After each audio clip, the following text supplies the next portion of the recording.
We got it. Thank you so much for joining us. Hope Community Brain Health Night. Yay. We're going to learn how we can keep a healthy brain. We're going to share. Okay. Slideshow. Note from the start. And I will need to know. Okay. Boy.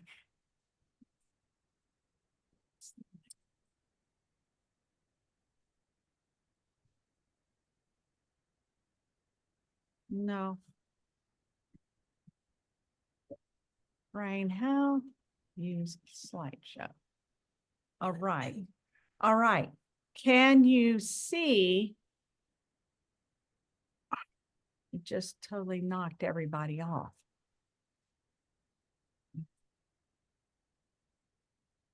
I'm still here. Okay, but I cannot see you on my screen for some reason. Can you see my slides? I can only see you. Okay. Then let me. Okay. Okay. Let me see if I can click escape. Okay. How about now? Hold on. How about now? Just you. How about now? Can you see me now? Can you see the slides? No, your screen kind of flickered a little bit, but it didn't change anything. Can you see the slides? Just you. Okay. I'm going to have to go totally out. Click. Okay. Zoom. Let me go back to Zoom. Okay. Let me go back to Zoom. Okay. Let me go back here. Now I can see slides and you. I got to do 2 more clicks. I see your slide. Can you see it now? Yes. Can you see the slides now? I lost them. I could, but then they left. All right. How about now? The screen is black, but I can see you in the corner. Okay. All right. It says screen share, but it's black. Now I can see it. Okay. Stop share.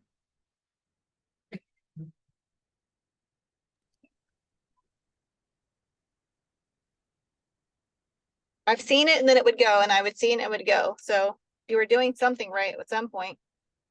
I know.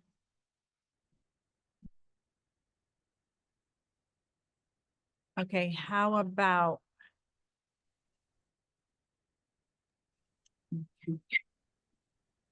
I see purple. Now I see brain how health. about now? Can you hear me? Brain health to stay sane. Can you hear me? Yes. Can you see my slide? Okay, can you see the slide? Yes. Yes. Okay, we're gonna get started. Yay. Okay, you are screen sharing. Yes, I am. Okay. This is about brain health to stay sane. Are you gonna record? Huh? Gonna record? I did. I don't know if I pressed I see it now. pause. It just say I'm gonna mute myself now. Okay, let's see It here. does record. It actually says, I think it says that I am recording, I believe. Yes, I see it. Okay, fantastic. Okay. Okay. I'm gonna put that to the side. Perfect. Okay. Brain health to stay sane. Do we not live in an insane world? How important is it that we need to stay sane in an insane world? The Word of God tells us, let this mind be in you, which is also in Christ Jesus. so that you might have the mind of Christ, so that you will not be taken captive by the spirit of fear and that's in this world. The scripture says that perfect love in Timothy casts out all fear. And how are you going to have that perfect love is you have to put the mind of Christ in order to be able to experience the mind of Christ. As a matter of fact, Jesus Christ died so that we might become love. As we become love, the more and more we become love is the more and more we become like him, because God is love. So yes, we need to stay sane in an insane world. And you see my little sticker here, I voted today. You can ask me after the class how I voted. All right, Wade says he already knows. Would you want to know if there is a train coming and you're camping out with you and your children and your grandchildren on the train tracks? Would you not want to know what is about to go down on the show? Yes, absolutely. Do you think those people that were in the Carolinas and Tennessee and even in Georgia, do you realize how destructive this storm was in Augusta, Georgia? I mean, my sister said everybody from Augusta, Georgia drove into her town to get gas because nobody could get gas in all of Augusta, Georgia. Nobody had power. The trees it looked like a war zone in Augusta, Georgia. Who would ever dream? Who would ever dream? So would you want to know? Yes, absolutely. You need to know. It is our right to know. It is our right and our duty to inform you to know. Wow. So factors that play the biggest part in decision making. Yeah, your brain plays a part in decision making. If your brain is massively confused, would you say you're going to make a confused decision? A confused brain can't make a decision. A confused brain cannot make a decision. Believe it or not, cholesterol levels play a part in brain health. How about gut biome? That's your gut colony plays a part in your brain. High levels of toxins plays a part in your brain health. Low levels of antioxidants, because we're daily oxidizing, that's rusting out. And the only thing that stops the rate in which we're rusting is an antioxidant. And then stress. Oh my goodness, anybody here under stress? How about chronic stress? Low levels of basic nutritional needs, magnesium, selenium, copper, all of these basic nutritional needs, protein, basic nutritional needs. Do you know that in a time of warfare, they know that if they can deprive their opponent or their enemy of protein, they're going to win the war, because a military that lacks protein cannot think clearly. Wow. How about lack of rest? Chinese know this very well. It's called sleep deprived. And how many times do we not make good decisions because we're tired? We're overtired. And then constipation. Have you ever thought of when you're constipated and you continually get constipated, that's the only thing you think about is, I need to have a bowel movement. You don't want to make any other decision except for sit on the pot and relieve yourself, right? And how about air quality? Have you ever noticed when you walk into a store or walk into an area, I experienced this as I just traveled recently, that if the air quality is very low and the oxygen levels are low, my brain begins to slow down and I can feel almost an anxiety. And so I have to get up, I have to move around, I have to take some deep breaths, because there is something in the air, in the atmosphere, that is impairing your oxygen levels. If your oxygen levels are low, it impairs your brain capacity, right? Oh my goodness. And so we experienced that as we were traveling because in an airplane, would you say that your air quality is a little bit low? Absolutely. So there's certain areas and you just want to open a window, right? As you're going 1,000 miles an hour and you want to open a window, you want to get a breath of fresh air quality. This is why I carry my oils with me. I carry my oils with me and I just douse myself with oils. So these are some things that actually plays a key part in our brain capacity and health. So what's the blame for stealing your brain? And it ain't your husband or your wife. Can't blame it on your husband or your wife or your kids or your grandkids or whatever.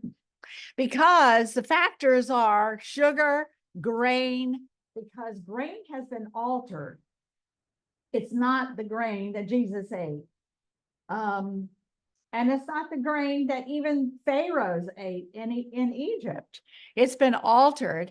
And so it causes a lot of inflammation in the brain. Glyphosate, we talk about that a lot, causes a lot of inflammation in the brain. Processed foods cause a lot of inflammation in the brain. Why? Because there's little nutrition, if none, but there's a whole lot of toxins involved in them. And how about seed oils? I would say that seed oils is the #1 culprit for destroying your brain today, is seed oils. Vegetable oils, hydrogenated oils, symptoms of brain inflammation. You notice any of these? From migraines to vomiting, nausea, visual problems, neck stiffness, mood changes, headaches, fatigue, brain fog, migraines, vomiting. I mean, just repeated over. Neck stiffness. Have you ever thought of having a stiff neck is a brain inflammation issue? Oh my goodness, absolutely, absolutely. Well, here's an example of some great foods that feed the brain, nourish the brain. And of course, it's wild caught salmon. Why? Because it's loaded with omegas, good fats. Avocados. I've got an avocado here that we're putting on our sandwiches. Tomatoes. I got some great tomatoes that are organic tomatoes here, and lettuce. Blueberries. Blueberries has antioxidants in them, phytonutrients that help the brain. Cruciferous vegetables here in broccoli and Brussels sprouts. You got nuts. What's going to be in the nuts is some minerals and then some good fats. Good dark colored greens are absolutely wonderful. Hold on a second, because I think we got somebody wanting in. Anthony, yay. Hello, Anthony. Welcome, welcome. And over here, pineapple. Remember, pineapple is actually called in Hawaii pain apple on the islands because it has bromine in it, bromine, which is an enzyme that is a pain reliever. So they actually use that instead of an aspirin. You've got turmeric, and Nancy, you talked about turmeric, or you talked about, turmeric, and then ginger. All of these are anti-inflammatory foods, but we're just not focusing on these foods. Olive oils at the top there. We're busy. We live busy schedules, and it's so convenient to inflame our brain. But we have a choice. And we can take some time out in preparation so that we actually relieve that brain inflammation. And then we can have a healthier brain throughout our lifespan. And that's the goal, is it not? Throughout your lifespan. Brain is the capital of your city. Your brain is a capital of your city. Your body is a city. It's a nation. And so take a look. You have 2 ears, 2 eyes, 2 nostrils, and 1 mouth. That is exactly everything that accesses the brain: your eyes, your ears, and your mouth. And you collect them all together, you have 7 components there, because you got 2 ears, 2 eyes. Yeah, I got 2 nostrils. And 1 mouth. Is quite a large one, though. Everything we see, hear, taste, and smell goes into the brain. Remember, we talk about perfumes. having dryer sheets and these little plug-in Glad, air fresheners and air fresheners in your vehicle and things like that. Remember that essence, that fragrance can hit the brain within seconds. It hits the brain and it becomes very, very toxic. Our decisions determine our destiny. So isn't it important to have clear thinking so that you can have clear decision making, so that you can have a clear destiny? Because destination is kind of like, what if your GPS system had been sniffing glue all day? What if your GPS system had been sniffing dryer sheets all day? Remember, they say dryer sheets is equal to you smoking 3 packs of cigarettes. So what if your GPS, would it not send you around and around and around and get confused, wouldn't it? Well, it's the same thing with us. We get confused. And I like to tell people, many times, many people get concerned that they have, let's say, Alzheimer's or dementia, but actually a brain, when it's over toxic, exposed to toxins, and it begins to get inflamed, you'll have the same symptoms as dementia. You'll have the same symptoms as, quote, Alzheimer's. Very interesting. But you must educate the brain in right principles. And so we now have a society that 1 out of 40-something little boys are born with a brain dysfunction. What? This is an atrocity. This is unheard of. Who would ever believe 50 years ago that 1 out of 40-something little boys are born today with a brain dysfunction? Wow, we need to understand what keeps the brain healthy. If you run your life on emotions, you'll ruin your life. Write that one down.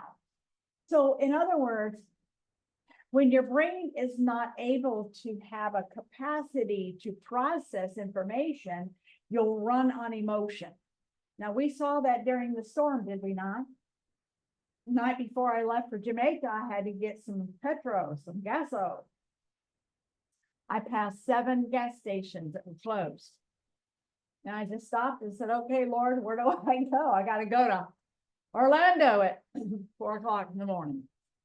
And Lord just said, go on up to 98, and went up to 98, and the big Wawa down here, right up there, right up that way, was open. They were standing in line for gas. They had 7 cop cars surrounding that gas station to keep law and order. So in other words, people's emotions were getting the best of them because they didn't have the mind of Christ, and because they probably had an entire day of donuts and Hostess Ho-Hos and Wheaties or whatever, Lucky Charms for breakfast. And so their brain capacity for functioning was very, very low. And when it's low, you're going to always press the button of reactive. You're going to live a reactive lifestyle. And pressing that button of being reactive, which is your limbic system, which is all run by emotions. Deborah, she'll have to tell you, she told me how driving by somebody that was stuck on the side of the road because they ran out of gas. So she pulls her window down. Sir, can I help you?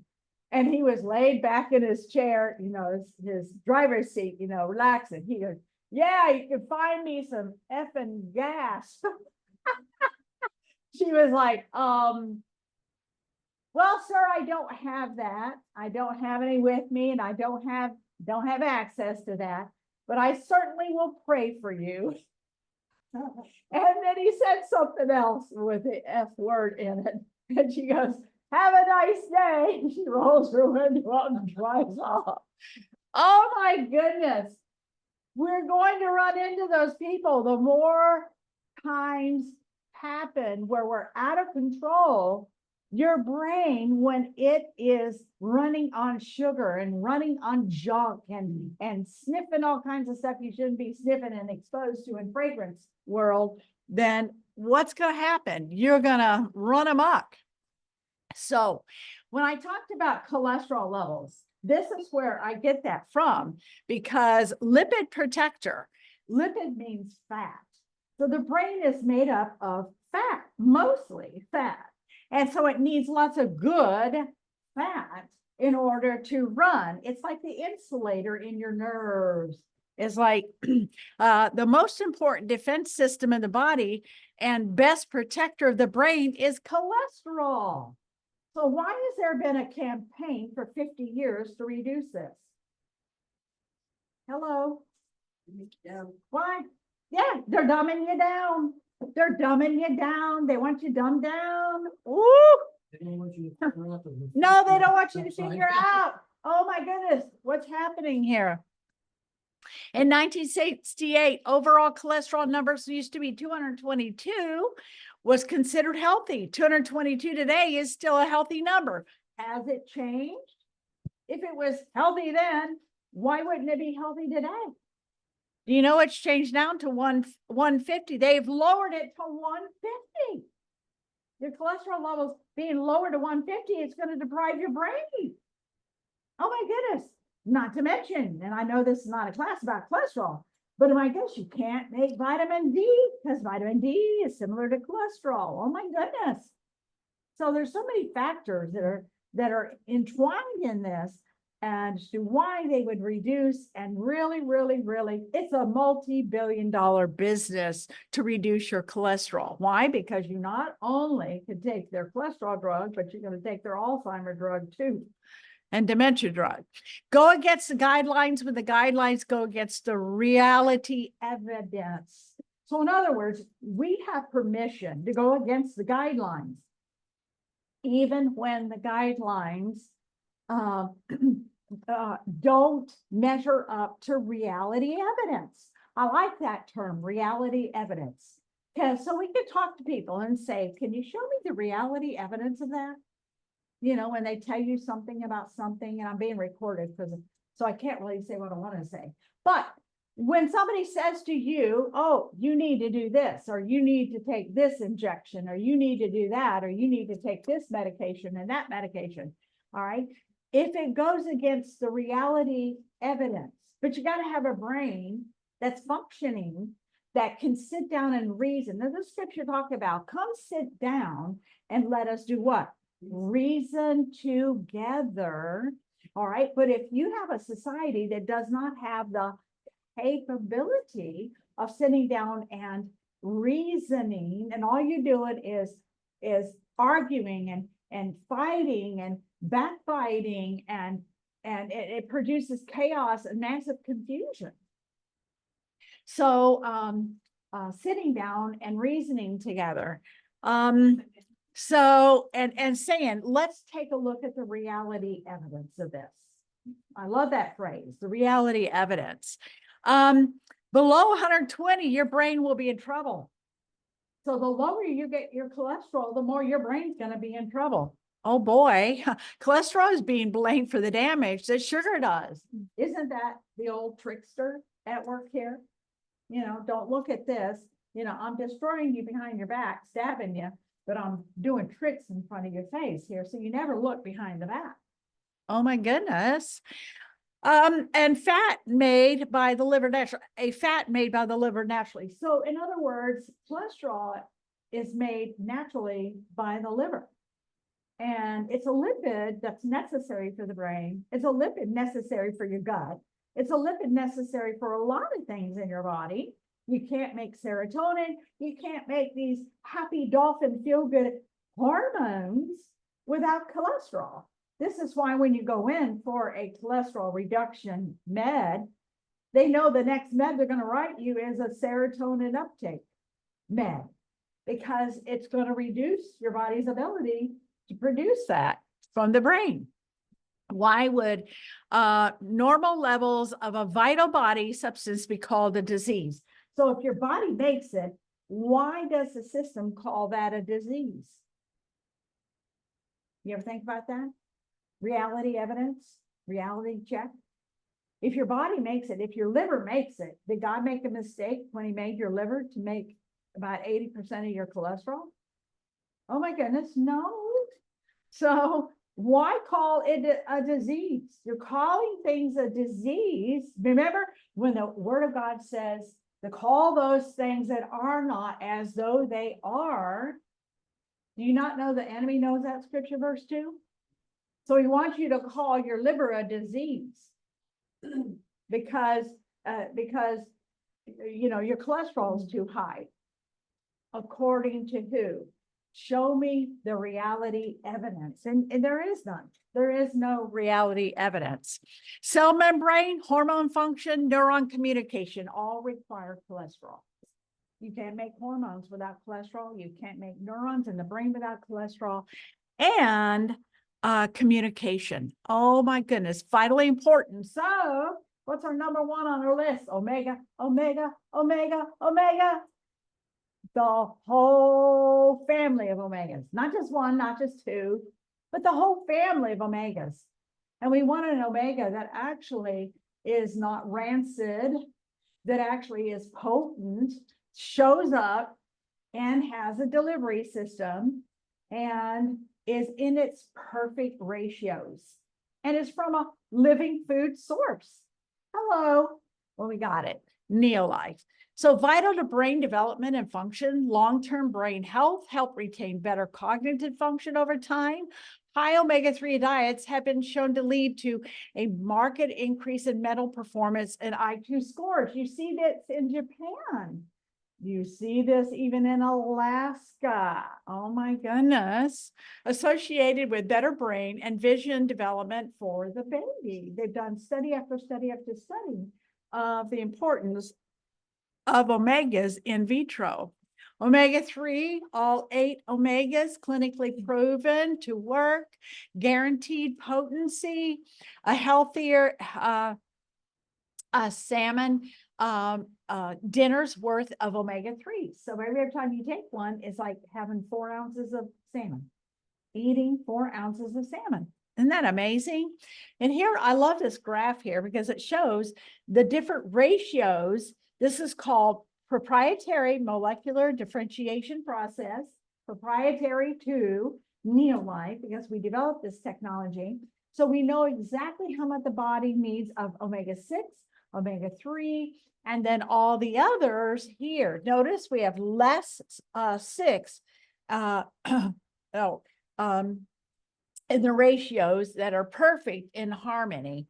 So omega, the fifth one, the 8th one, the 2nd one, the 6th one. Anyhow, you can see the levels of potency. Now, medications, this is your brain on statins. One of the big problems with statins is Alzheimer's. Memory will go if you've had statin drugs. Louis says this many times. He said, once you've taken a statin drug, it stays in your body forever. And you will get the side effects down the road. That is heart-wrenching to know that.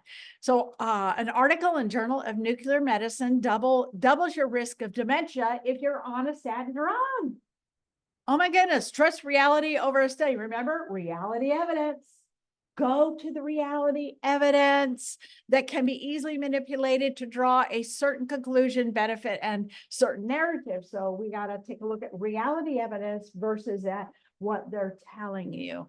Oh my goodness, cracking the cholesterol. Here's a book, a good book that exposes that. Now here's the gut-brain connection. And the gut-brain connection is toxic stress inhibits gastrointestinal secretion, reduces blood flow to the gut, decreases nutrient absorption, reduces regenerative capacity of intestinal mucosal, irritants, intestinal microflora, causes indigestion, heartburn because of the increased acid in the stomach. Anyhow, bloating, diarrhea, all of those things, that's stress, gut-brain connection in neuroscience. So this is why when we're going through a lot of stress, the stomach, the digestive system says, we're going to shut down right now because we're not going to do a good job while you're under stress. This is why that's a good time to go into some fasting when you're under heavy stress. Or to drink some bone broth or sip on some good celery juice and cucumber or ginger. to calm the stomach rather than to, load it up with a bag of Cheetos or Doritos or the junk food. Mind enhancement. I love the mind enhancement because it plays a powerful effect in the gray matter of the brain, and the gray matter of the brain has to light up in order to produce that charge for the neurons to connect. Wonderful. So it increases circulation of the brain, stimulates nervous system, increases your antioxidant capacity, and it gives you more focus, concentration, clear thinking, and prompt recall when you need it the most. I love this herbal complex of mind enhancement. And then zinc and the stress pack. Why? Because the brain needs zinc and selenium. And I might also add copper. Copper is in our Pro Vitality. I believe it's in the shake. I think I checked this past week. It's not in the stress pack, but selenium is in the stress pack. I drink out of a copper pitcher. I pour my water every morning, and I pour throughout the day into my glass. I have a copper mug that I can drink out of throughout the day also, and it's rendering some copper. You don't need a ton of copper, but if you're deficient in copper, you're in trouble. You're in trouble because copper regulates magnesium, it regulates selenium, it regulates iron in the body, and all of these other things. So zinc is vitally important. How about antioxidants? Vitamin C, vitamin E, flavonoids, carotenoids, all are there to protect the neurons of the brain, to bring down the inflammatory index in the brain, and to slow down the processes of oxidative damage in the brain. CoQ10, I absolutely love the CoQ10 because this is a precursor to glutathione, and your brain cannot function without glutathione. And glutathione is the natural body's antioxidant, and you have to have copious amounts of glutathione to keep your immune system charged up, and to have brain energy function. Glutathione is really important. So one of the world's finest supplements containing whole food derived and bioactive ingredients clinically studied by USD research is our carotenoid complex. Amazing, amazing. And I love our tray because Dr. Arthur First, actually his last two formulas before he passed away was our mind enhancement for the brain and the tray drink essence for the brain. Why? Because the Lord spoke to him and told him that the last attack on the physical body was going to be to the brain. And he needed to produce two formulas to help that impact. And the mind enhancement was one, and the tray is the other. This is the top 10 most powerful antioxidant berries on the planet. And he designed it and the technology to where it passes through the blood-brain barrier, giving the brain a powerful shot of wellness. Amazing, amazing wellness. And the antioxidants are present. They're polyphenols, they're antioxidants, mental agility, health and well-being, maximizing your lifespan. Gracious, already said that. Energy givers, not stealers. CoQ10 again. Upbeat. I love our Upbeat because it's instant oxygen for the brain. How many here love the Upbeat? I love the Upbeat because it gives you almost immediate. Within, I think, 5 minutes, you're getting that oxygen level to the brain. It's lifting your dopamine levels. It's quite amazing. Nitric oxide is a blessing because, again, our oxygen levels in our atmosphere is declining. So therefore, we need to purposely put extra oxygen in our body. And this is a great source, a great way of doing that through our Upbeat. Beta Guard, we have to detox, we have to detox, we have to detox. We're living in a toxic world, and the only way to face this toxic world every day is to detox. We have to do it spiritually, mentally, emotionally, and physically.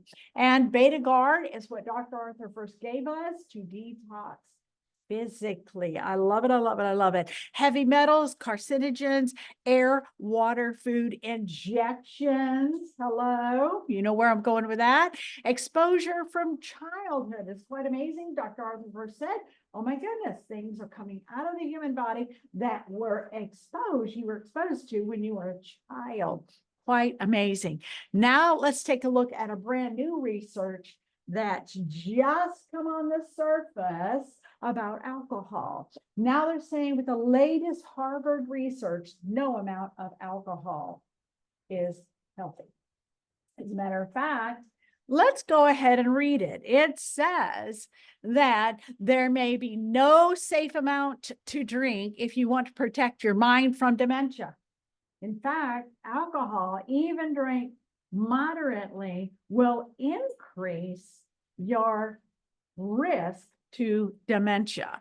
The research directly links alcohol consumption to increased risk of developing dementia. Project estimates indicates worldwide the number of people living with dementia is ballooning. Now take a look at these statistics. 57 million in 2019, but by nearly 153 million by 2050. That's double, triple, quad. There's a driving factor going on here. There is a driving factor going on here, and they believe actually it's alcohol. In crisis times, what goes up in sales? There's three things that go up in sales. Cigarettes, alcohol, and sugar. Chocolate. Yes, and there's a third one. You're gonna get a kick out of the third one. Third. Give us a hint. Makeup. You want to look good. You want to put that lipstick on. You want to go run and get your favorite color lipstick before you. Oh my goodness. But it says here, this is the statistics found that increased predicted alcohol consumption is positively linked with a greater risk of developing dementia among current drinkers. Dr. Ashish Gulati, a board-certified neurologist in Washington, D.C., alcohol can significantly impact the brain health, particularly areas responsible for memory and cognitive function. And in this latest research, it's actually showing that it is the ethanol and acetaldehyde that is affecting the brain, which is the front lobal part of the brain, which is for your cognitive functioning, a neurotoxin, and can lead to inflammation and structural changes in the brain, especially in the hippocampus, which is essential for memory formation and spatial navigation. Research shows that the hippocampus is particularly vulnerable to alcohol, and even moderate consumption can lead to shrinkage. She wrote, additionally, alcohol use can contribute to overall brain shrinkage. Oh my, even moderate overall brain shrinkage. Oh my goodness. And disrupt white matter integrity, which affects the brain function, and added that long-term drinking is associated with various cognitive impairment, including difficulty learning, memory recall, executive functioning. The negative effects of alcohol on the brain are profound. This is latest research. I mean, they just came out with this like in the last few days. And there's more and more research. This is quite amazing. Dr. Paul Byrne, and here's where I'm going to go to with the Dr. Paul Byrne to set the stage about Dr. Paul Byrne. Brain dead, brainwashing, double noun, don't question. So in other words, remember I said we take a look at reality evidence. Anytime that you're, hey, hi. That's what I'm like. Come up here and get you a sandwich and some apple. Okay. Anytime you see two words put together that are double nouns, they're going after brainwashing. Is brain dead a double noun? Yes. So what happens to your brain? Your brain dies the minute your brain goes numb the minute you hear that double noun, brain dead. What can you do if your brain dead, right? You feel like there's no option, right? You feel like there's no out, there's no option, there's no recourse, there's no hope, right? Brain is a noun, dead is a noun. Brain, noun, noun. Anytime you hear in secularism two nouns put together in order to form what would be considered as a philosophy, beware, because you are being brainwashed. Double nouns mean brainwashing, and brain dead is a double noun brainwashing. Brain needs nutrients to heal. So I get this often, people that have concussions, people that have had brain injuries. And I hear this often, well, I'm having these problems with the brain. Well, when did you have this injury? Oh, a month ago, should be healed. It takes 9 months to heal from a brain concussion. 9 months. Give yourself space and time. Hey, Natalie, come on up, get you a sandwich and some apples.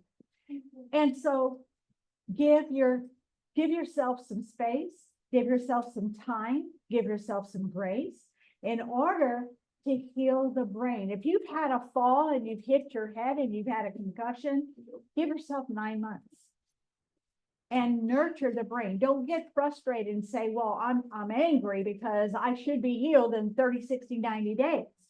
No, let's take a look at 9 months. Oh my goodness. So what does it need? It needs protein. You cannot heal without protein. You cannot heal without protein. I don't care if it's a cut.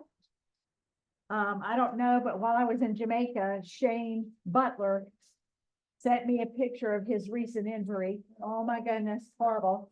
So I delivered, That's 3 9. yeah, I delivered a bunch of nutrition Neolife to him today because he knows that his injury has to heal. The number one thing that you have to heal any injury in the body is protein.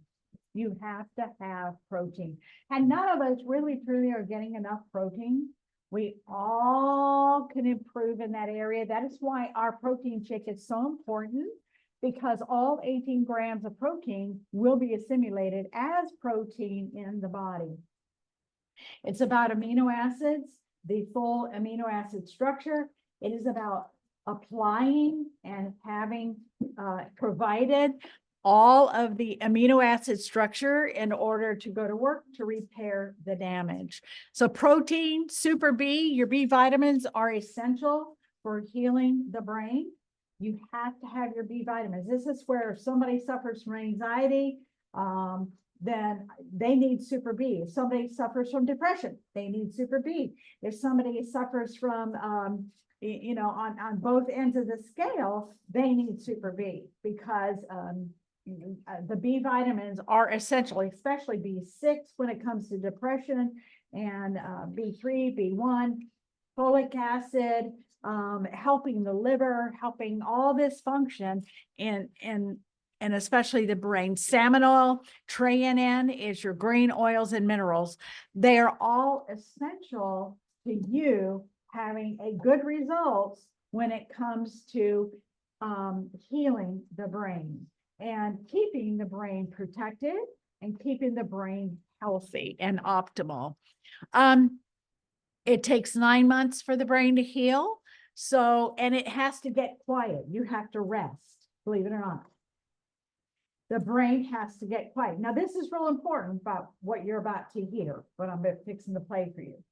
Because when you're in a comatose state, they might say, or whatever, then your body is actually shutting down so it can repair and it can heal.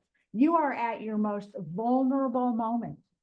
And for some strange reason, that's the time where they pull nutrition and they actually restrict your body from what it desperately needs in order to heal and repair. For instance, if you go in and you've had a drug overdose, then it takes 9 months for that person that's had a drug overdose to heal. I heard something today. I heard something today on an interview with a lady that is a survivor of some very traumatic situations. And she said it's mostly women that are coming forward now that are getting help through this situation. And she said, because women usually take drugs to commit suicide, but if somebody gets to them in time, they can be revived. And then they always want to then go for help afterward. But she said, that is why so many women are coming forward that have been in certain traumatic situations, because they've tried to commit suicide and it didn't pan out. Hallelujah. And now they're going for help. Now the men on the others, on the contrast, they usually don't take drugs. They do something drastic that you cannot recover from most of the time. So it is 9 months that it takes. If you've had a situation where somebody has overdosed on drugs, it takes 9 months for that brain to heal. And another factor, you'll hear him talk about this, is that while the brain is healing, it throws the thyroid off. And I hear this a lot, symptoms where people are saying, well, I had a concussion, now I got this, and I got this, and the same symptoms, and if you go in and check. So that is why that treanin is so important. That is why the minerals are so important. This is why you need extra support on your adrenals or the kidneys. You need extra support for the thyroid, because brain injuries will actually throw the thyroid off. $25 billion industry in 2014. And we're going to talk about that industry. 40%. Okay, so this is organ transplants. 40% of the organ recipients have dysfunction in the brain. You're exchanging one problem for another. Remember when Louise always said, you have a totally different situation when somebody has had an organ transplant, because they have to stay on immunosuppressant meds the rest of their life. Why? Because the body knows its own tissue, and it also knows a foreign tissue. And it knows that foreign tissue has been invaded in your normal tissue. So it has to override your own body's ability to fight against the foreign tissue. You have to stay on immunosuppressant drugs, which creates a whole different ball game, and especially with the brain. Immunosuppressant drugs affect the brain. So this organ transplant industry is a $24 billion industry, and that was in 2014. And then basic life support. This doctor you're about to hear, he is the one that discovered in neonatal units what to give a baby in order for that baby to thrive and not die. And it was magnesium, and it was copper, and it was zinc. He said that when they started administering these nutrients into these babies, they thrived. Oh, amazing. The truth is easy, but once you deviate from the truth, it becomes false. Have we not seen that many times? So when you hear the word, I started out with the word brain dead. What do you think of, Natalie, when you think of the term brain dead?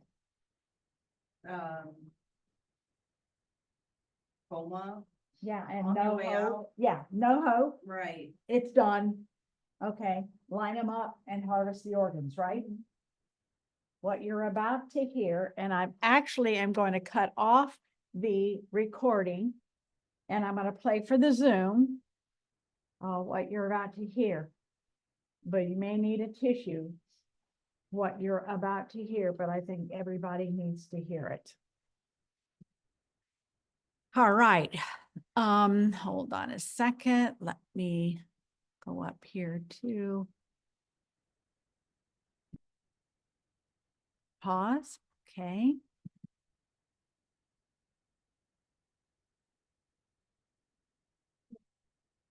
Uh-huh. When my youngest Trenton was 6, he was hit by a car and had a brain injury. He had a fracture, hairline fracture to the brain. So is he gonna have any repercussion of that later? He's gonna be 40 in January, but I mean, is that gonna haunt him maybe later in life? No, it would have shown up for 9 Okay, months. I was hoping you said. Yep, it would have shown up for 9 months. Although Okay, ready, set, go. play the short one Yes, first. we started at the beginning, and of course, that was only 9 months after I was conceived. Yeah. Anyway, what, I started special care nursery in Cardinal Leonard Children's Hospital, 1963. And we were instrumental we helped invent the ventilator. We invented how to take blood pressure on premature babies. We were the ones that invented nutrition in the vein. We identified the need for magnesium, the need for zinc, the need for copper. And we did it with metabolic beds. We did every intake and output and did these things. So we were a leader in the field of neonatology. The hospital still is a leader. But then I had a baby, Joseph, in 1975, who had flat brain bleeds, said to be brain dead. And it was suggested to stop treating him. I said, well, I don't do that. I treat babies, some live, some die, and kept treating him. And he did eventually get off the ventilator, and he went to school and he got straight A's and played baseball. And he's married, he has 3 children. So because of him, after about 6 months, when he continued to live and was doing much better than anybody would have predicted, I started to investigate brain death. And it took about 2 years till I understood the language of brain death. Brain death is a lie. It's a lie that's been told over and over again. So people don't even realize it's a lie anymore. So it's been a lie from the beginning, continues to be a lie. So I published in the medical literature. I have an article in Journal of the American Medical Association. I have an article in Gonzaga Law Review. It's 85 pages, has 244 footnotes to it. And because of that, eventually I have continued to talk about brain death. Brain death is a lie. I have talked all over the United States. I've talked in many countries and on this subject and continued to do it. And that's because of different things. That's how I got to meet Ted Fogler. I didn't meet him myself, but through his cousin, who's a physician, and listened to what I had to say as we went to a football game. And she said, you should know my cousin. So that's how I can get involved with this. But the truth is easy. And then once you deviate from the truth, then you have first it's false, but then when people become conscious of it's false, then it's a lie. Brain death is a lie. The way it occurred was that Christian Bernard did the first heart transplant in South Africa in 1967. 3 days later, they did the second heart transplant. And you don't know where that is, but I'll tell you, it was done in Brooklyn, New York. And what they did is they cut the beating heart out of a 3-day-old baby and transplanted it into an 18-day-old baby. And at the end of their surgeries, a short time after the end of their surgeries, both of those babies were dead. It was illegal, it was immoral. And so they had to do something to make it legal. And so what they did is they set up a committee at Harvard, and the committee invented brain death. the committee did not do studies on dogs or cats or rats. They didn't collect data on human beings. They just invented brain data. And they had no patient data, they had no basic science studies. And I know it's really awful when you know about it, and it doesn't get better. It keeps getting worse after that. Then a lot of people think that brain death means flat brain waves. They're not even required to do brainwave testing. The way they did that, they studied 9 patients, and 2 of the 9 still had brainwave activity. And then they concluded no longer is it necessary to look at brainwaves. So it's not required to look for brainwave activity. So when they're doing the transplantation on people they say are brain dead, then They're all they're all alive Yeah. and completely recoverable. They're all alive. You cannot, So if you're harvesting organs out of people who are in some way conscious, they just can't communicate well, when they consciousness. feel pain. Consciousness and pain, I encourage you to sharpen your mind so that you stay focused on one issue or the other. Sure. Okay, and consciousness is important, but it's one thing not to demonstrate consciousness, and then we use words like unconscious. But unconscious does not mean that there's no consciousness. It just means that we do not observe consciousness. And there's a difference. So, It's like subjective. right, and observation. whether a person shows consciousness or not does not indicate whether they're alive or dead. Gotcha. See, and you use consciousness, and what else did you use? Pain, that they Oh, feel pain. pain Yeah, when they see, take the organs out. the pain is one of those things that's real, and we should pay attention to it. But pain is the way that the body knows that something's wrong, and it's the way that healing is initiated. Now, we live in a world where no one should have any pain. Well, there are some sayings: no pain, no gain. Right. And every, Pain-free is not exactly a good thing. in fact of the matter is, it's a bad thing. So focus on pain. Now, here's what happens. Just because a person can't demonstrate pain doesn't mean they don't have pain. You know, a very good example of that is they give paralyzing agents when they take the organs so that they don't move and they don't Oh, that's so squirm. horrible. And even if they don't move and don't squirm, when they cut on them, their heart rate goes up and their blood pressure goes up, which is the response to pain. But they can't demonstrate that they have pain. Because they're paralyzed, they're medically paralyzed, paralyzed them, yeah. so they can't respond by. Right. And That's horrible, horrible. and it gets really bad if you pay attention to it. So in any event, they invented brain death mainly to get organs, but then also so they don't waste money on treating people who aren't ever going to get a job, who are just going to live and not die. And so see what brain death is. It's primarily a way to get organs. No, it's no different than what they did in Germany. It's exactly what they did in Germany. It's exactly what they did in Germany.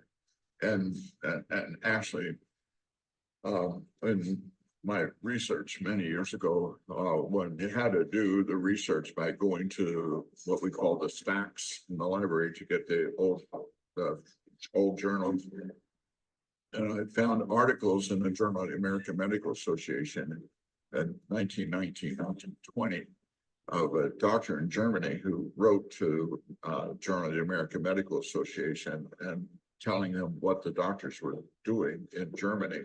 He signed it, the overseas correspondent, and told the doctors in the United States what was going on in Germany, and that was before Hitler. So in many ways, what's going on in this country is very similar to what was going on then. And it took World War II to stop those doctors. But then what happened was that their records all went to the Russians. But no, I thought that through the Operation Paperclip, that the doctors, we brought the German doctors to the United States. Some of them came to the United States. Very few of them got charged with anything. Very few of the German doctors. And the German doctors were already involved in doing evil things before Hitler. Remember, I told you in 1920, Hitler didn't come into power until 1933 or 34. And Hitler was elected, by the way. Okay. Sure, yeah. He was elected and then became the dictator. And so yes, it is very similar to what was going on in Germany, and it was the German doctors. And I'm not opposed to doctors for lots of reasons, and I'm excited about many of the advances that have happened in medicine. But There's a fine line, though. There's an ethical and a moral line, Right. however, in a practice. And the ethical and moral line, you know, those are rooted in words. You know, one is Greek and the other is Latin, and they are very similar in the sense that they both revolve around how one ought to behave. And ought is a very special word. It's rooted in the word owe.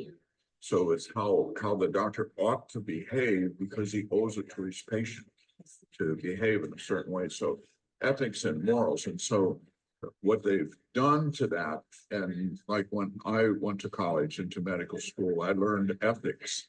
So, and I also studied biology. So, and biology is a study of living things. Ethics is how one ought to behave. So what they've done is put together bioethics, and they're like water and oil. They don't mix. You can't mix when you're studying what's already set in place. That's biology with something with how one ought to behave. So you put them together and you get something that you can do anything you want with it, and you Because do. there is actually no meaning behind that. No, but bioethics Do what is you will. a field that they are not ethicists and they're not biologists. They are people who are trained to carry out something. And the way that brain death works is that they get the clergy and the people in pastoral care and to get involved. And then in organ transplants, they have a designated requester, and designated requester is usually a very nice person who dresses nice and befriends the relatives. Can I get you a cup of coffee? Oh, I know this has to be terrible on you. We'll do everything we can to help you. And all of that is part of getting them indoctrinated Procurement. to get their organs. And see, you cannot get any organs from a cadaver. Every organ that's transplanted is a healthy organ, and you can only get healthy organs from living persons. You cannot get any organs for transplant from a cadaver. That's why you don't put it on your license. And the things I'm telling you is that you are not allowed to hear. And because if you hear it, you will be upset, as all three of you are upset, and rightly so. You should be upset because whose organs do they want? They want the organs from certainly from all children, but especially the people who are 16 to 30, and their life is in jeopardy. If they're unconscious and on a ventilator, they're going to get their organs, and they do everything to get their organs. And once the organs are taken, you can't bring them back to life. And so what they do is they tell the relatives, well, you know, your daughter Sally would really like to do something good, and this is a way to make something good out of this tragedy, and or your son, and while have been getting organs from accidents and gunshot wounds. They now get more organs from overdose of drugs than they do from accidents and gunshot wounds combined. There are 8 deaths a day from overdose in Ohio. And they get their organs, was what they want. And so what are they doing? They're giving the policemen the Narcan to counteract the drug, which gets them into the emergency room, but it doesn't save their life. It gets them in the emergency room, they still get their organs. And so, It's so diabolically disgusting. oh, it really is. See, it's so bad. And Can't aim. Making sense. now, just part of why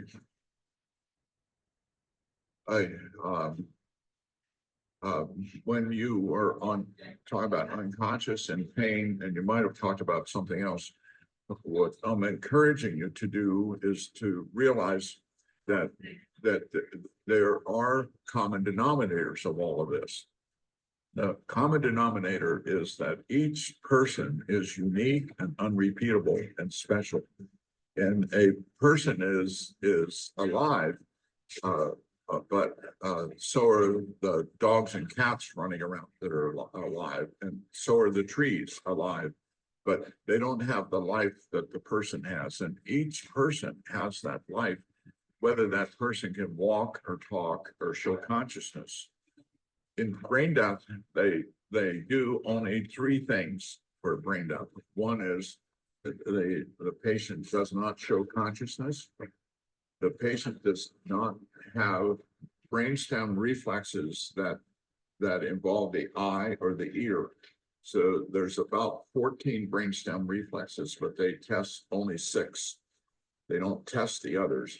And then the test that they do that is called the apnea test. It's really not a test, it's a procedure. And what they do is take the ventilator away for 10 minutes. And the patient has to demonstrate that they can take a breath in that 10 minutes. So that becomes the signal to cut out their organs. During the time they're off the ventilator, the carbon dioxide builds up, the acids build up. That makes the brain swell worse and makes them get worse. So everybody must learn to not do an apnea test. You almost learn it now. And you have to know it. I hope you never have to use it on your relatives, but you need to learn it. Do not do an apnea test. No one should ever have the procedure of an apnea test. And then you have to know that the overdose of drugs, they need time to heal. You know, right now, and I got a text as I was coming in from the father of a girl in Canada, Takesha McKitty. You can Google her if you want, Takesha McKitty. I was talking in New York, and I was going to New Jersey the next day, and they called me and asked me if I would help with Takesha. So I went to Canada to help her. She overdosed on September the 14th. On September the 20th, they issued a death certificate on her. She's still very much alive. She moves her feet, she moves her legs. You know, I mean, But she has a death certificate? she has a death certificate. She has a death certificate on September the 20th, and this is December the 5th. You know, And she's still alive she's still alive, yes, but with a they, death certificate. but she could have had her organs cut out on September the 20th, but by going there, put a stop to that. So she was not dissected. Everybody who has their organs taken, they're all dissected alive. There's no organs you can get from a cadaver. My wife will go crazy when she hears this, because she's donating her organs if she dies and has a car accident. Or Yeah, anything. she should not be an organ donor. And so what she has to do, she must go back to the lab. Hold on. I need to make a comment. Yes, hold on. Okay, ready, set, go. Okay, hold on. I've got another one here. Oh, gracious. Where's it at? Um, here it is. Here it is. Here it is. Sorry. There it is. Hold on. So why go over an object, Hold on. Let's see, how can I get that one on this? an objective is to educate the people. Okay, all right. Hold your thought, Ryan. Yeah. One of the reasons why I'm showing this, someone sent this to me while we were in Jamaica. Our housekeeper came into our room. She was very upset. She told us about a young girl, 16 years of age, that was found on the island that was dissected. Epoch Times just posted an article yesterday morning that a young man died of an overdose. They claimed, they issued a death certificate. They wheeled him into the room to dissect and harvest his organs. He was moving, and the doctor observed he was crying, and his body was thrashing because he could hear what they were doing, and he was alive. And they still went forward. No, that doctor had some ethics, and that hit the Epoch Times yesterday. So they did. This is why I'm showing this, is because this has become a multi-billion dollar industry to harvest your organs. And the truth is, there is no such thing as brain dead. It does not exist. It's a lie we were told in order to harvest your organs. The most organs they're getting from is drug overdose, because they can claim la-ti-da, and then they can they dissect you. They inject you with a drug that will paralyze you. Your blood pressure goes up because you're feeling the pain as they cut you open and take out your heart and your lungs and your kidneys and whatever else they want out of your body. You are alive when they harvest these organs. I have a question about that. When they do drug overdose, obviously this toxic material is in your blood. So when they harvest these organs, aren't those organs somehow damaged by the drug overdose, or how do they get around that? No, they actually give them drugs to flush the body. They prep the body to clean the organs before they cut you open to harvest your, no. All right, are you guys okay for me showing another interview with him? Yeah, I just want to can I just make a quick, Sure. this happened, I have to say, this is, it hardly ever happens that the Lord tells me something. And I remember about 10 years ago, I was redoing my driver's license. You know, just filling out the stuff, and I heard a thought, you bought the lie. And I'm going, hey, where did that come from? That did not come from me, but I heard you bought the lie. And I'm going, and I'm going, this doesn't make any sense. Why am I hearing this? And then I realized, now I have no idea about this. I'm talking about 10 years ago. So Yeah. I'm clueless. I bought the lie, and I'm feeling this out, and I'm about to press, filling the one that says you want to be an organ donor. And I was like, oh, is this? And so I felt like this is what it was about. So I decided not to. Now, again, I have no clue. I mean, for me, who cares? I'm dead. Why would I not want to? But you're not dead.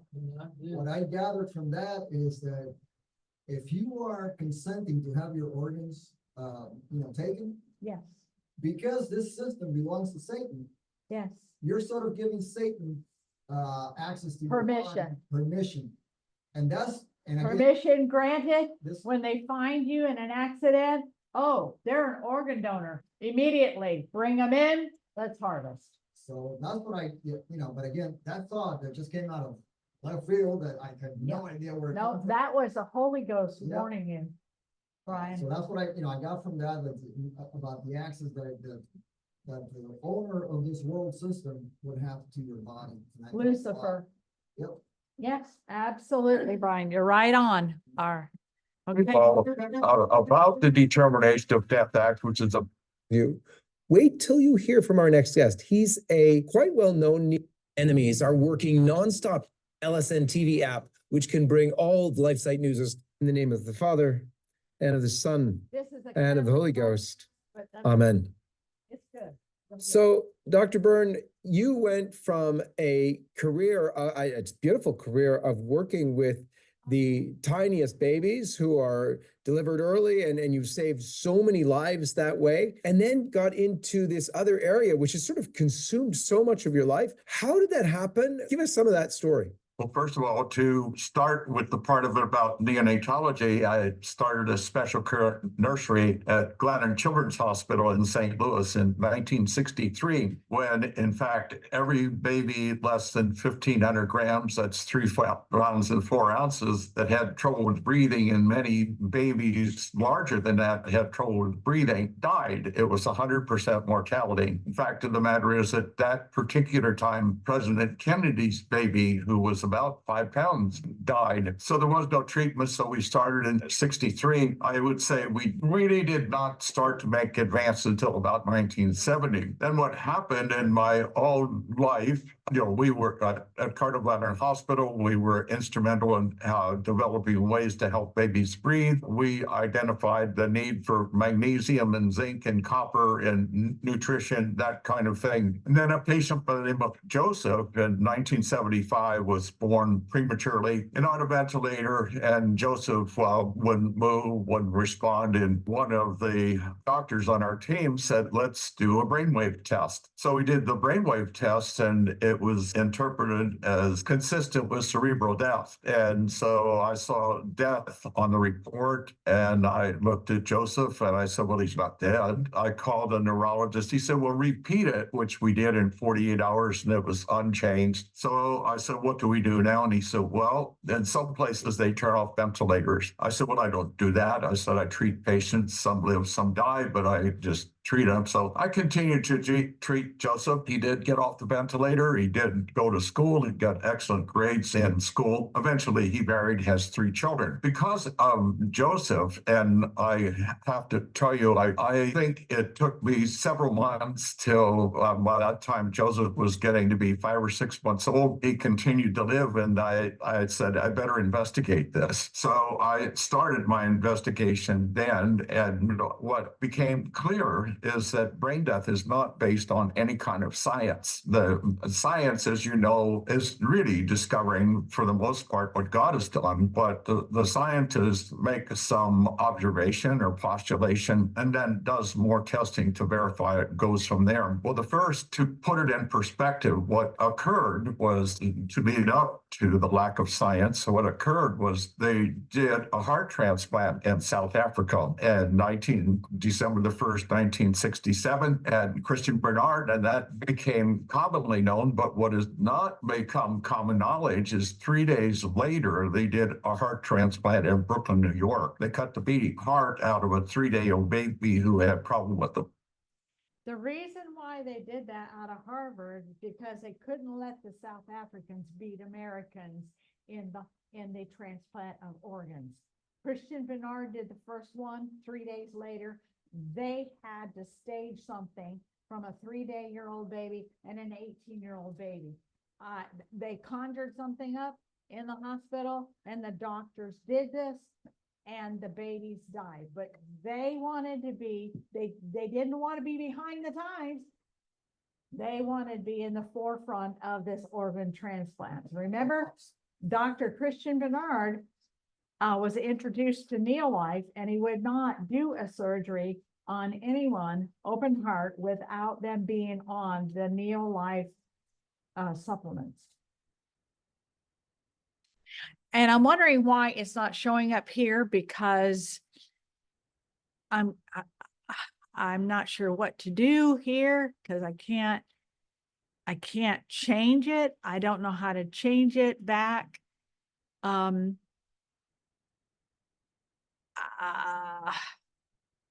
New share chat.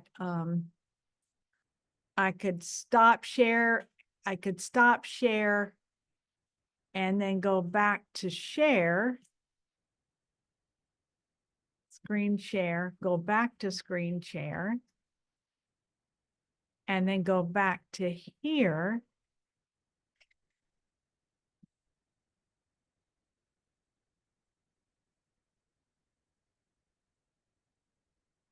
Is to educate the people about the Determination of Death Act, which is a bad law, which is based on bad medicine, which is contrary to the truth.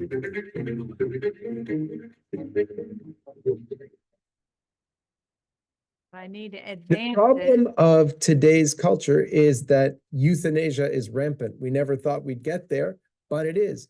One of the way, I'm sorry, I'm having to work with, sorry.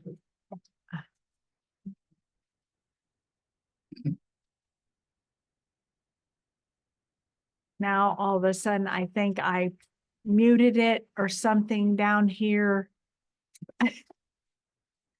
Particular time, President Kennedy's baby, who was about 5 pounds, died. So there was no treatment. So we started in 63. I would say we really did not start to make advances until about 1970. Then what happened in my own life, we were at Cardiovascular Hospital. We were instrumental in developing ways to help babies breathe. We identified the need for magnesium and zinc and copper and nutrition, that kind of thing. And then a patient by the name of Joseph in 1975 was born prematurely and on a ventilator, and Joseph wouldn't move, wouldn't respond. And one of the doctors on our team said, let's do a brainwave test. So we did the brainwave test, and it was interpreted as consistent with cerebral death. And so I saw death on the report, and I looked at Joseph and I said, well, he's not dead. I called a neurologist. He said, well, repeat it, which we did in 48 hours, and it was unchanged. So I said, what do we do now? And he said, well, in some places they turn off ventilators. I said, well, I don't do that. I said, I treat patients. Some live, some die, but I just treat him. So I continued to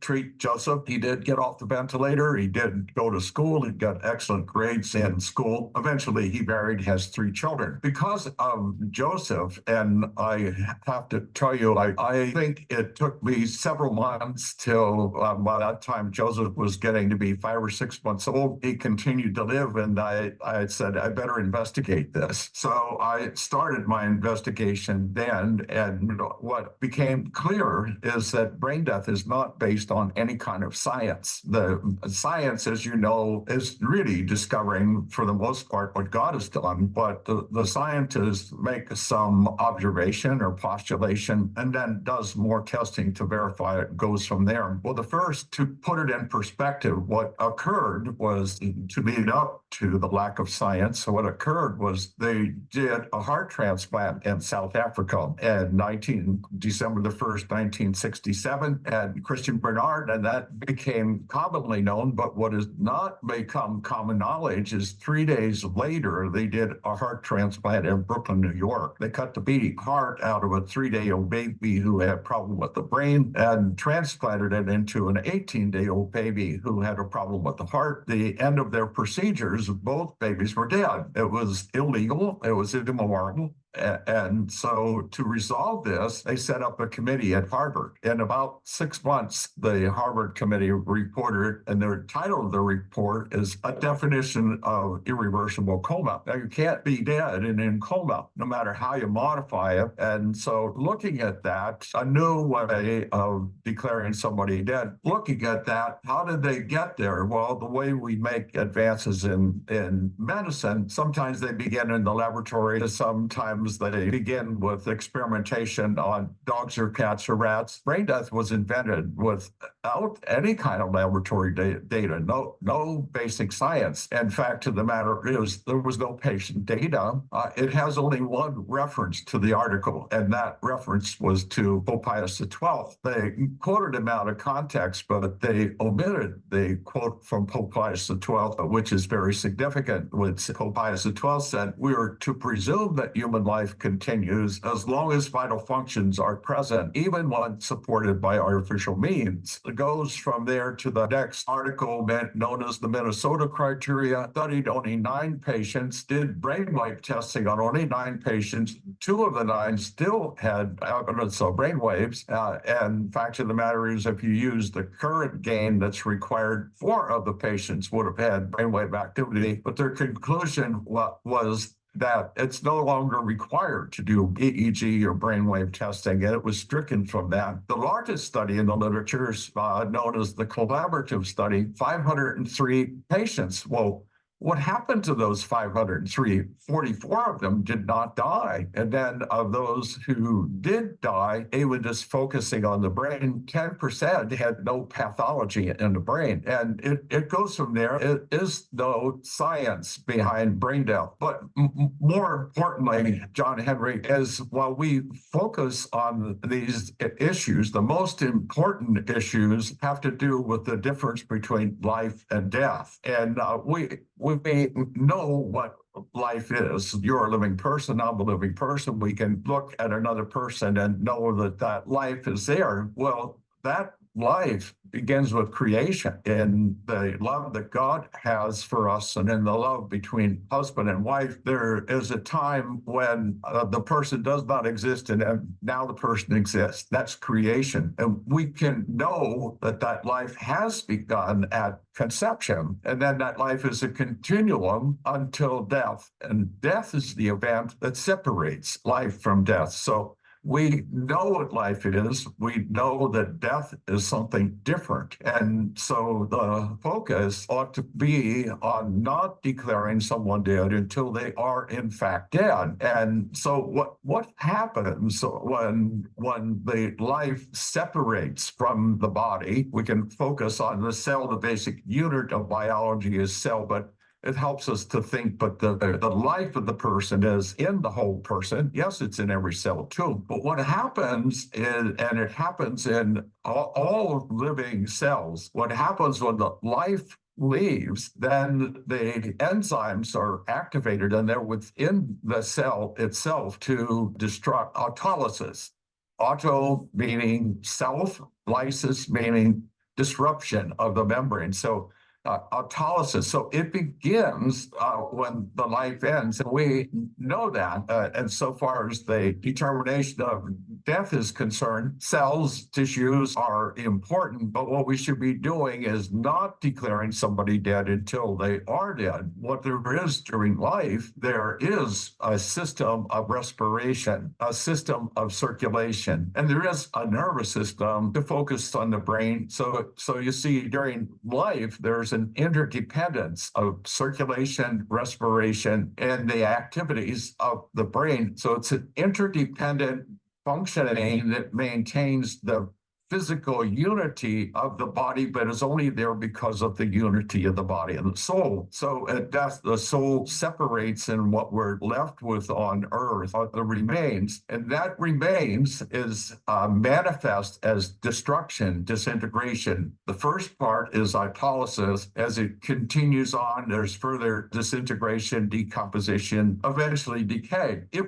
we want to wait until the muscles show that destruction, we can wait until there is destruction in the muscles, and that's called rigor mortis, which occurs about 3 hours after there's no circulation. And we don't have to wait that long to call somebody dead, but we certainly should not be calling somebody dead who has circulation, respiration, normal color, digest food, get fever if they get sick, put out urine. And fact of the matter is, what I've just described is what brain death is like. The fact of the matter is, when they cut on them to take the organs, in 10 out of 10 patients studied at Johns Hopkins University, the heart rate went up and the blood pressure went up. That would not happen in a cadaver. So brain death is that kind of thing. John Henry, in the society in which we live, in many ways, we tend to be a trusting society. In recent times, because of other things that happened, COVID and the like, we've learned not to be quite so trusting, but we tend to be trusting in society. So the general public, I think, trust. They want to do good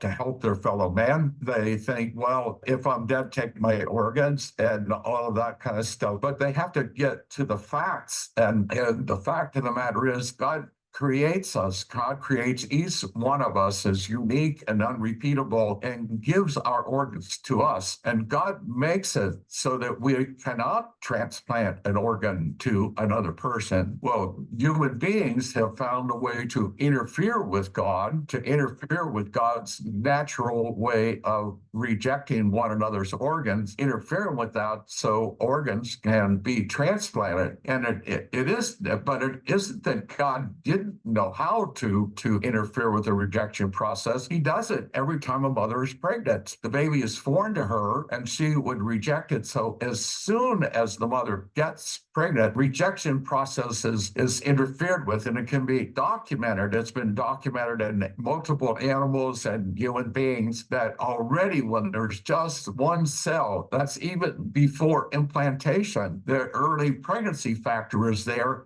And that interferes with the immune mechanisms. The mother accepts that baby and her immune mechanisms are interfered with until she delivers. And as soon as she delivers, her immune mechanisms are back like they were otherwise. So God knew how to interfere with and knows how to interfere with the immune mechanism, but he doesn't. So human beings come along and find a way to do this. So our organs are created for our own self. Can they be, if you take something like a heart, every time a heart transplant is done, the surgeon opens the chest wide open, ties off or puts the blood vessels in such shape that they can go to someone else. All the while, and I show recordings of this sometimes when I give a talk, shows the beating heart with the chest opened up. The transplant surgeon then stops the beating heart and then lifts it out. So that heart, that person is very much alive when they wheel them into the operating room to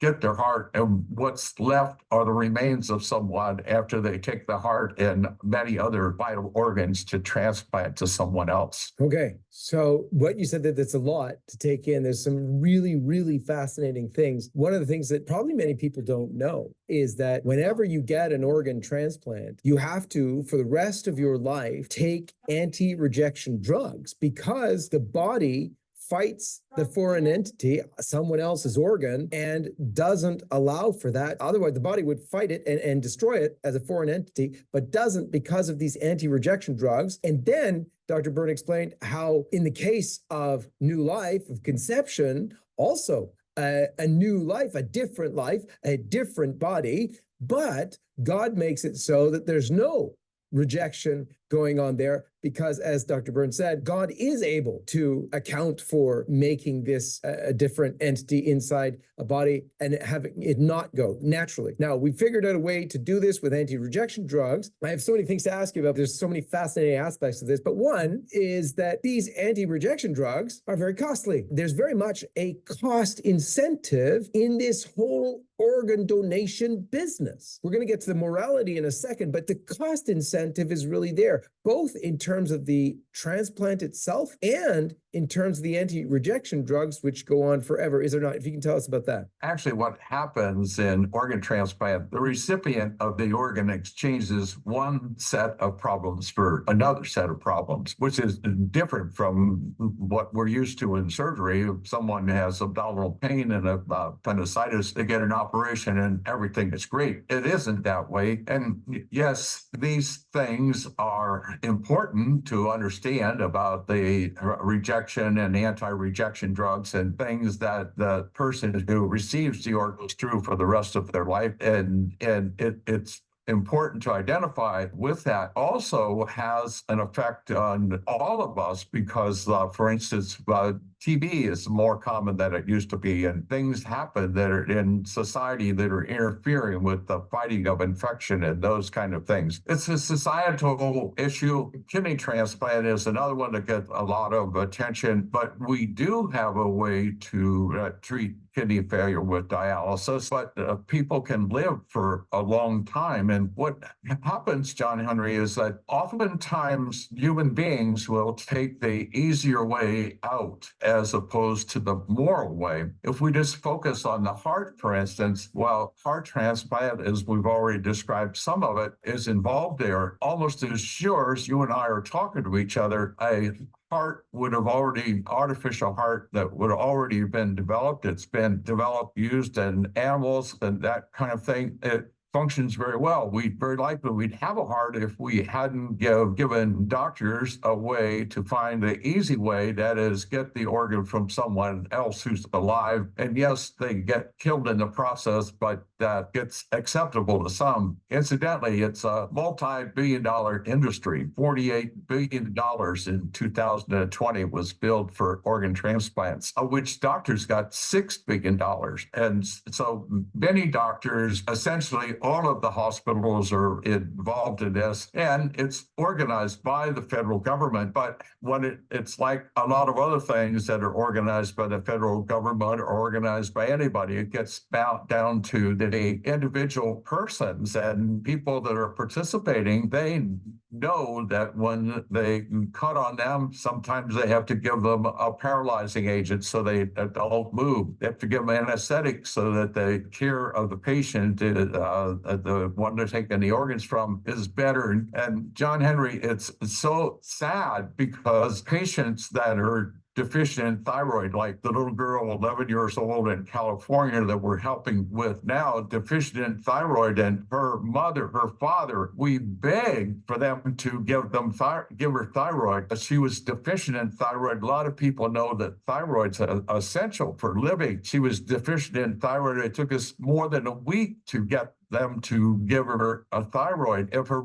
parents would have said, yes, take her organs, she would have gotten thyroid immediately, because they give the thyroid to make their organs in better shape for the one they're going to give the organs to. And so many of these things, I suspect if ordinary people would know about them, perhaps they would think differently. I don't know. What you're doing in terms of sharing this information as you are now in many other ways, it helps to educate the people in terms of what's going on. One of the things you said there, the fascinating aspect of the huge amount of money involved and the government's work within this sphere has, at least I can speak to Canada and America, has created teams of, you can call it sales agents for this. When someone is involved in an accident, particularly a young, healthiest person in a car or motorcycle accident, the family is like preyed upon by these professional salespeople who are trying to get them to sign a consent so that they can quickly garner the organs. Because this is sort of like a business. It's sold psychologically by telling the parents, well, you know, you lost your son or you lost your daughter, but at least they can make a contribution to the future, and so on and so forth. And yet this is immoral, and they are signing the death warrants of their own children. One of the things I want to talk about, because I know this is something that people think of, they think to themselves, wow, but it's possible. You know how incredible is that you can take someone's heart and put it into somebody else and connect all this. It's like a miracle. Isn't that then moral because the miracle of being able to do it? How would you respond? Well, of course, that sounds good, but when somebody's a cadaver, it isn't so. There's no organs that you can transplant from a cadaver.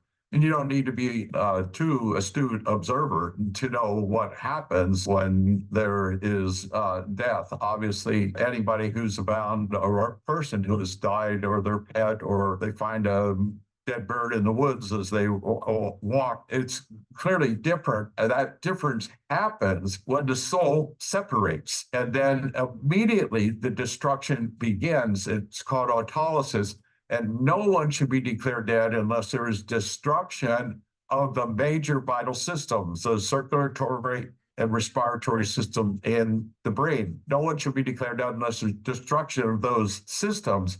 What do they do in brain death? They have the law revolves around an absence of function. And so it's revolves around activity. If you don't have activity, then you're called dead, like the little girl in California, 11 years old, goes into diabetes and coma, and the result of that, immediately they start focusing on calling her brain dead, but they can't do the formal test. They do the formal test, and she doesn't take a breath, the formal test of taking away the ventilator called the apnea test.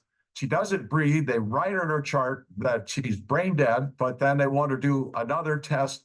The mother, the father plead, beg. We do everything to keep them from doing the second one because the apnea test is a terrible, terrible test. They take away the ventilator for up to 10 minutes, and the patient must show they can take a breath, or that becomes the signal to cut out the beating heart. That little girl, they did the second one in spite of pleading not to do it, and she took a breath. She was called brain dead the first time, it could not call her brain dead the second time because she took a breath.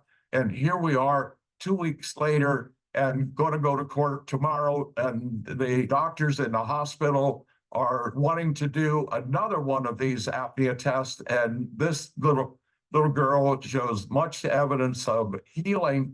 But what happens is that once somebody has this declaration of brain death, the system is going to make them dead, because everybody who's called brain dead, the system makes them dead either by cutting out their vital organs, or if they can't breathe on their own, taking their life support away from them. That's why they say nobody's recovered from brain death. Nobody's going to recover when they have their beating heart cut out. They cut out the organs, then they always are dead if they need the life support and take it away. It's so sad because on the surface, they pretend like they really want to do something, but underneath there's all these things.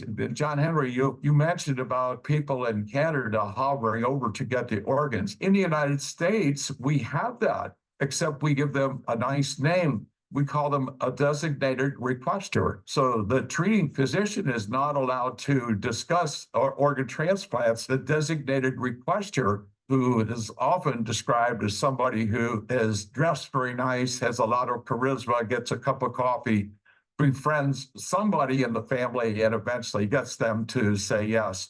And then, John Henry, I work with people all over the world. I say all over, many, many places in the world. That includes Canada and it includes England.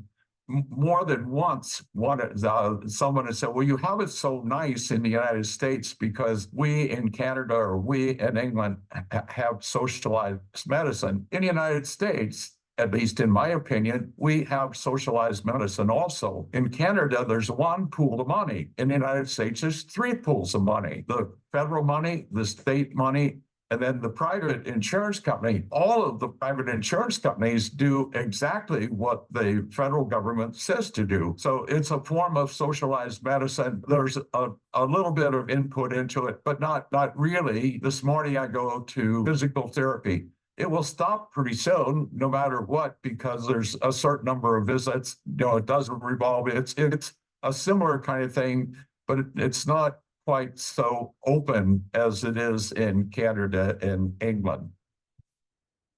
Hey, my friend, are you an experienced video editor who can also shoot with a camera? If so, then we've got a job for you right here at LifeSite News. We are looking for a full-time video editor / cinematographer to work with me in studio right here in Barry's Bay, Ontario, Canada, to help produce our flagship programs. We will also head out on the road to capture live events such as the March for Life. And if you remember that truckers demo, that was awesome. So other national events will be included. Do you want to try your hand at one of the most exciting places to work in the pro-freedom movement? Join the LifeSite News team to serve Christ and spread his truth on life, faith, family, and freedom. To apply.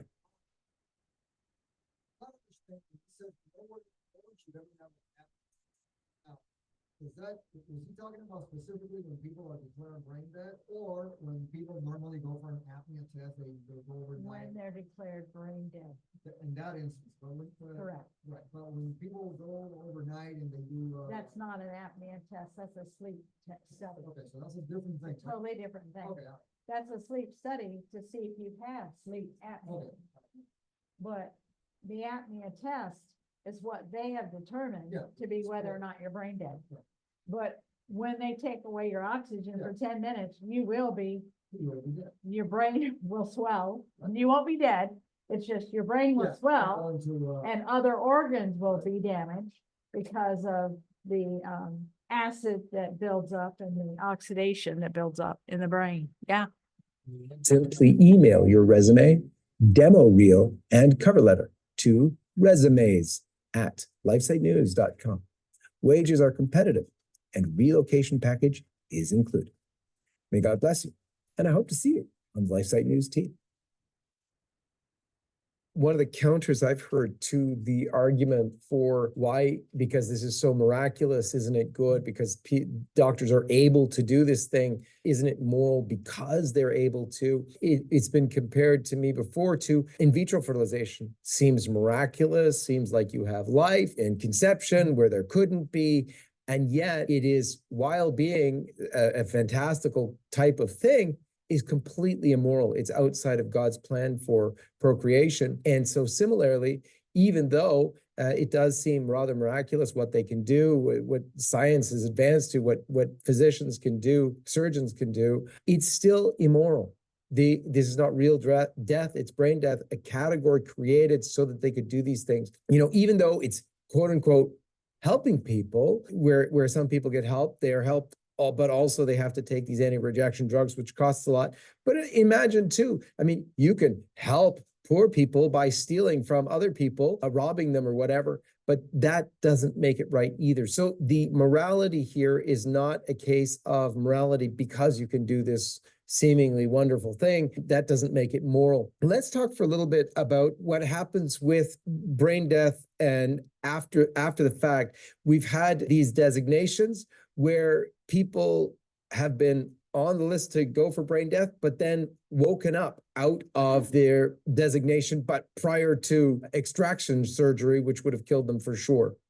Well, that's been around for a long time, John Henry. A couple of things early on when I started to investigate, there was a patient who had flat brainwaves for 39 days and then woke up. In Madison, Wisconsin, there was a man, Mr. Wintergron, who was declared brain dead, and as they started to do something to take his eyes, he blinked. And so there were always from the beginning, it's that way. But, you know, the doctors who declare death, they said, well, they're always dead when they do it. Well, we have a few examples of what happens. An outstanding example is Jahai McMath, a lot of notoriety, a 13-year-old girl in California who had tonsil surgery and then was said to be brain dead. And her mother got on the TV, is actually in the same room where I'm sitting now. Her mother was on the TV and pleaded, well, is there anyone out there that will help? And my son was right next to me and he poked me and he said, well, Dad, what are you going to do? So I went to California and they wouldn't let any doctors in to see her. So the way I got in was about 2 o'clock in the morning, and her stepfather, with guard in between, her stepfather said, oh, well, Pastor, come on in here.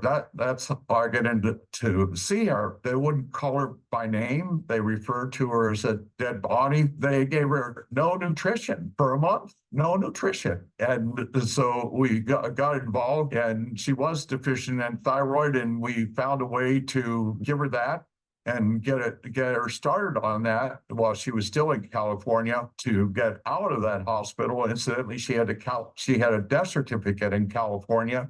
She had all the tests for brain death. She had 3 treating physicians who said she was brain dead. The court appointed another expert from Stanford who came along and confirmed that she was brain dead, got her transferred to New Jersey, where they gave her treatment that she needed. In a few months, she was transferred out to an apartment where her family took care of her. New Jersey, I went to see her, and her mother would say, give me a thumbs up. And after a little bit, her thumb would come up, raise your left leg, and the same thing would happen. So while she was declared brain dead, because of God and her mother and a few other people, she wasn't killed, as currently happens in people who are called brain dead. They're all alive. their life gets ended. And if it's purposely ended by cutting out their vital organs, that's serious matter. If it's a question about whether the treatment is extraordinary means and the obligation to do it, that's another question. But if they do need the ventilator, as Jahai McMath did need the ventilator, she did. Incidentally, anybody who's on a ventilator for about 2, maybe 3 weeks and has an endotracheal tube, that they cannot get out of an ICU unless they get a tracheostomy. The girl in California, she needs a tracheostomy, but they won't do it. A tracheostomy is to put a tube through the throat. So instead of the long tube that goes through the mouth, it's a short tube. And it makes it much easier for the patient to breathe through the one through the neck. Anna Nalu in Nevada, which incidentally, her case went to the Supreme Court in Nevada. We got a 7-0 unanimous ruling that the court could not accept what they were calling as brain dead and sent it back to the lower court. But in that case, no doctor at that hospital in Nevada would do a tracheostomy. Another doctor in Nevada would come and do it, but the hospital wouldn't allow them to do it. Treating the ear, nose, and throat doctor who was capable of doing it on the phone, he was practically in tears with me, saying, "I want to do it, but I can't take the pressure from my peers." And so it's a whole team of people that are all participating in this multi-billion-dollar industry, which depends on getting healthy organs, not damaged organs. So healthy organs, and where do you get healthy organs from? Living persons. Can you get a healthy organ from a cadaver? No. What's truly stunning is the Chinese have this huge market in organs because they're able to do so with their prisoners, that they conveniently can get them to donate their organs very freely. Here, it seems in America and Canada and Europe, they've had to develop all these psychological means.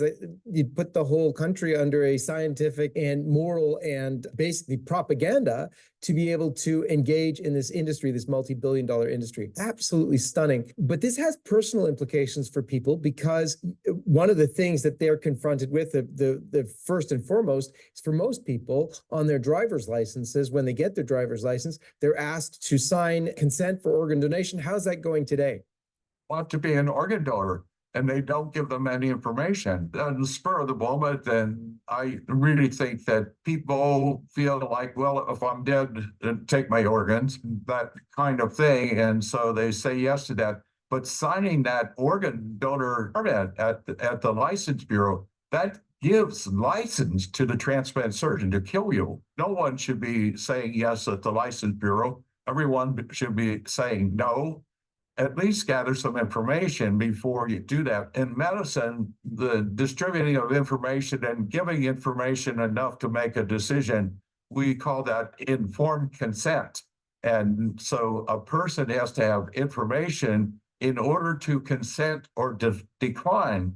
At the license bureau, they're not giving any information, and whether they consent or decline, they're doing it without information. Information is important, like education, John Henry.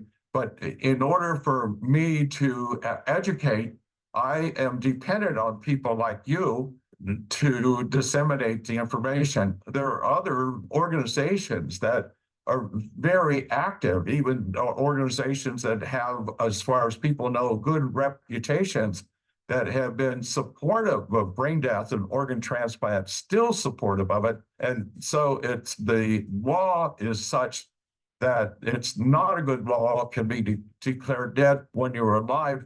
But you see, the law is there. The law is dependent on the findings of medicine. We call that criteria to make a judgment. But the law in the medicine ought not to contradict the philosophy. The philosophy of living things has to do with the soul and the human person. There is a unity of the body and the soul. The soul has powers, of which obviously the intellective power is a major part, but there's still the nutritive power, as there is these people digest their food, the locomotive, they have circulation. These are powers of the soul. These are powers of being alive. So all of these people that are called brain dead, it's contrary to science to call them dead. It's contrary to philosophy to call them dead, but it's intertwined. And then John Henry, to think about them, it's like a lot of other things in life. In order to think about them, us human beings, because we tend to think about one thing at a time, we have to separate them out. But while we separating them out, we get them mixed up. And so we mix up the philosophy, the law, the medicine, the tests that are done. They get mixed up. And then in some ways we have some feelings or emotions, say, I want to help somebody else. And yet some other way we know that you're not dead when the heart's beating in their circulation. And then the philosophy gets there. And then we human beings, sometimes we give in when we shouldn't. And so what does the general public rely on? The general public relies on the leadership of the doctors, the leadership of the law, the leadership of the philosophers and the theologians. So far as the law is concerned, right now, and one of the most important things, and we are embarking on a project called Project Truth, and that is to educate about the law about determination of death. It has two ways. It's either one or two. You're only dead one way. And the focus is on cessation of brain function, but cessation of function is not enough. Even if you put words in front of it like irreversible, it's a cessation of the brain activity. That is not enough. It has to be more than that. That's the number two way in the law. But the number one way in the law is used because they can't use the number two way because they have clear evidence of a functioning brain, but they still want their organ. So what they do is they take away their life support, and then they don't take it away long enough for someone to be dead. They take it away long enough so they don't have a pulse. That is, so they don't have circulation enough to detect a pulse. And then they call them heart dead, and then they start everything else up. And then to ensure that they can't ever have a functioning brain, they cut the carotid arteries off to make sure they don't become conscious as they're doing their procedures. All of this stuff is evil. So my goal and objective is to educate the people about the Determination of Death Act, which is a bad law, which is based on bad medicine, which is contrary to the truth, and then to have a good law. And we do have a good law. Good law says no one shall be declared dead unless the circulatory and respiratory systems and the entire brain have been destroyed. It's a good law. It works good. It protects the life of the person, which is the standard of law should be across the board generally, that it shouldn't be just there for some religion, whatever that is, that kind of thing, or some Russian race or some other thing, how much money, whatever it is. The law, so far as life and death is concerned, is the same for everybody, no matter what it is. We are alive from our creation, each person is, and what do we do as human beings? Because God loves us and we love God, we love other human beings and we protect and preserve the life of that. And once the creation is there, then preservation has to be there. And preservation includes the circulation and respiration and other things that have to happen. And then when the soul separates, what you have left is destruction. The only question is, how much destruction do you have to have before you declare them dead? Well, it's absolutely foolish to call them dead when they're digesting food and putting out urine and that kind of thing. Anybody who can think a little bit knows that that's not death. Indeed. Dr. Byrne, thank you so much for that. Where can people go for more information, particularly if they want to see what is going on with brain death, to get themselves a power of attorney, which gives them protection so that they don't have their organs taken or that their loved ones are protected? as where they can go two ways, at least two, but one is www.lifeguardianfoundation.org. And we have information there. Incidentally, we get send out cards and you can sign the card saying you don't want to be an organ donor. But what is more important on that card, it says you want to be treated. You want to be treated. If you get into the system, you want to be treated so you can get that card. The other thing that is going on there are two books that are available. One is by Heidi Classic, The Fallacies of Brain Death. It's very, very important. And there is a book that's been written about me, my name, and Defender of Life. It's not my cup of tea to do much about propagating my own self. Over the years, I've been asked, and I've never had time. Christopher Bogosh, intensive care nurse, wanted to write it, so he wrote it. But the purpose of the book is not me. The purpose of the book is to educate that the laws about death are bad in the United States. They're bad in all the states, and they must be repealed, and they must be replaced with a law that will protect the life of the person until death. And so we're on Project Truth. We need people. We will take them from every state and any state. The goal and objective is to educate people, and then they educate the legislators, get the bill introduced into the legislature, and then it will be discussed. That in some ways, that's how we are to where we are right now, because they wanted to revise the Determination of Death Act to make it even less strict. That brought attention to everybody. This discussion that you and I are having, I started these discussions 40 years ago. And so in some ways, they're really not any different. And sometimes I go back to my early writing and I say, wow, I was saying it already then. I mean it only that way in humility, because the truth doesn't change, John Henry. The truth is there, the truth about life and death, and the truth has to do with creation by God, not evolution. That's all nonsense. And so creation by God, the life of the person, is a unity of the body and soul. It's a continuum until death. Death is the event that separates the body and soul, and what you have left on earth are the remains, which is manifest as destruction, disintegration, dissolution. Dr. Paul Byrne, thank you so very much. You won't do it, but I will. I would recommend everyone go get the book, Dr. Paul Byrne, Defender of Life. Go to the website also at lifeguardianfoundation.com. Get it there. Dr. Byrne, on behalf of all of our LifeSite crew, thank you for being a staunch defender of life and a defender of the faith and the family. May God bless you. Thank you very much. You too, John Henry. And God bless all of you. And we'll see you next time. Until next time. Hey, wow.